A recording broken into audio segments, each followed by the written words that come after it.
हम ये जानते हैं कि जो चीज अस्तित्व में आई है उसे एक दिन खत्म भी होना है। जैसे कि हमारी पृथ्वी जो एक दिन सूर्य द्वारा निगल ली जाएगी, वही सूर्य भी एक दिन ब्लैक ड्वार्फ बनकर किसी दिन ब्लैक होल द्वारा निगल लिया जाएगा और एक दिन यूनिवर्स की एग्जिस्टेंस भी खत्म होने वाली है। वाल यह तो बात की बात है। वाल हम ये जानते हैं कि इस धरती पर ही हमने इंसान पाए हैं, दूसरे ग्रहों में तो हमें कीड़े भी नहीं मिले। सारे जानवर, पेड़ पौधे, इंसान को एक बार मरना ही है। अब तक इस धरती में लगभग 10,000 करोड़ इंसानों ने जन्म लिया है और उसमें से 9,230 करोड़ के आसपास लोग मर चुके हैं और अभी 2020 में 770 करोड़ लोग जीवित हैं। और सिर्फ जीवित लोग यह जानना चाहते हैं कि आखिरकार मरने के बाद होता क्या है। वेल, इस वीडियो के खत्म होते ही आप जान जाएंगे कि मरने के बाद एक्चुअली होता क्या है। 2015 में प्यू रिसर्च द्वारा किए गए रिसर्च में लोगों से यह पूछा गया कि मरने के बाद एक्चुअली होता क्या है, जिसमें से 72% अमेरिकन्स ने यह कहा कि जो लोग धरती पर अच्छे कर्म करते हैं वह स्वर्ग में जाते हैं, पर इसमें से आधे लोगों ने नर्क का जिक्र भी नहीं किया।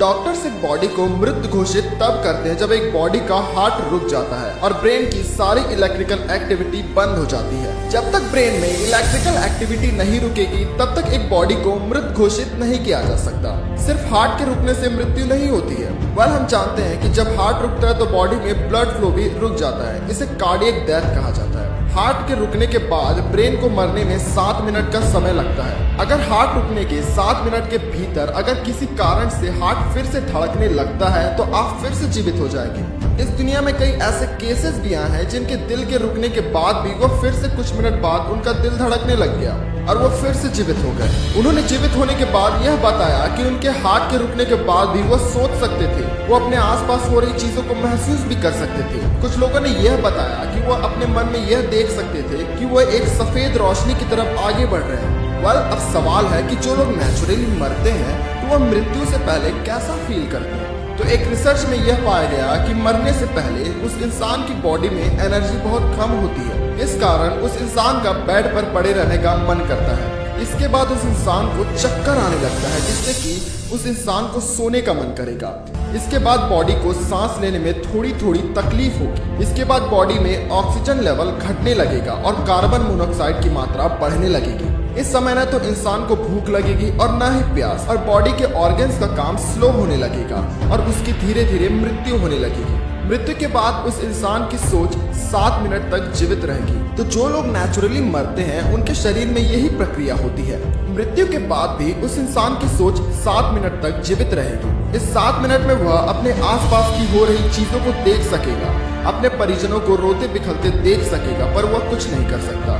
वो खुद भी दुखी हो रहा होगा पर उसके कंट्रोल में अब कुछ नहीं बचा। वही 7 मिनट बाद ब्रेन के डेड होने के बाद बॉडी के हर अंग काम करना बंद कर देते हैं। मृत्यु के 1 घंटे बाद बॉडी के सारे मसल रिलैक्स होने लगते हैं। हमारे प्यूपिल्स डायलेट हो जाएंगे। मसल्स में टाइटनेस खत्म होने के कारण स्किन झूलने लगेगा। इस टाइम बॉडी का टेम्परेचर नॉर्मल बॉडी टेम्परेचर से कम होने लगेगा। पहले घंटे में बॉडी का टेम्परेचर 2 डिग्री सेल्सियस तक घट चुका होगा। उसके बाद हर घंटे 1 डिग्री तापमान घटता रहेगा। अगर यूरिनरी ब्लैडर में अगर पेशाब होगा तो वह मसल्स के ढीले पड़ जाने के कारण वह खुद ही बाहर आ जाएगा। मृत्यु से 2 से 6 घंटे बाद बॉडी में लाइवर मॉर्टिस नाम की प्रक्रिया शुरू होगी। इसमें ग्रेविटी के कारण ऑर्गन्स उसी दिशा में झूलने लगेंगे जो एरिया जमीन से सबसे करीब होगी। जो एरिया जमीन के पास होगा सारा ब्लड वहां पर एकत्रित होने लगेगा। इस कारण वह एरिया पूरा लाल हो जाएगा। उसके बाद बॉडी में कुछ केमिकल चेंजेस होंगे जिससे मसल्स जमने लगेंगे, वह कठोर होने लगेंगे। इस प्रोसेस को राइगर मॉर्टिस कहा जाता है। सबसे शुरू में आंखों के मसल्स जमेंगे और फिर लास्ट में उंगलियों के। 7 से 12 घंटों में पूरी बॉडी का मसल्स कठोर हो चुका होगा, पर 18 घंटे बाद बॉडी में फिर से केमिकल चेंजेस होंगे। इस केमिकल चेंज के कारण मसल फिर से ढीले पड़ने लगेंगे क्योंकि इस टाइम बॉडी के सेल्स और टिश्यू डीके होने चालू कर देंगे जिससे कि मसल्स अपनी टाइटनेस को नहीं रख पाएगा। इस प्रक्रिया को सेकेंडरी फ्लैसिडिटी कहा जाता है। यह प्रक्रिया 3 दिन तक चलेगी, लेकिन कम तापमान में यह प्रक्रिया स्लो हो जाती है। इसीलिए आपने देखा होगा कि मरने के बाद लोगों को फ्रीजर जैसे बक्से में रखा जाता है और इस प्रोसेस के बाद मसल्स, फैट, सारी चीजें डीके होने लगेंगी और बचेगा सिर्फ कंकाल। इस वीडियो को लाइक करें, हमारे चैनल को सब्सक्राइब करें, इस वीडियो को शेयर जरूर कर दें। मिलते हैं अगले वीडियो में। Thank you.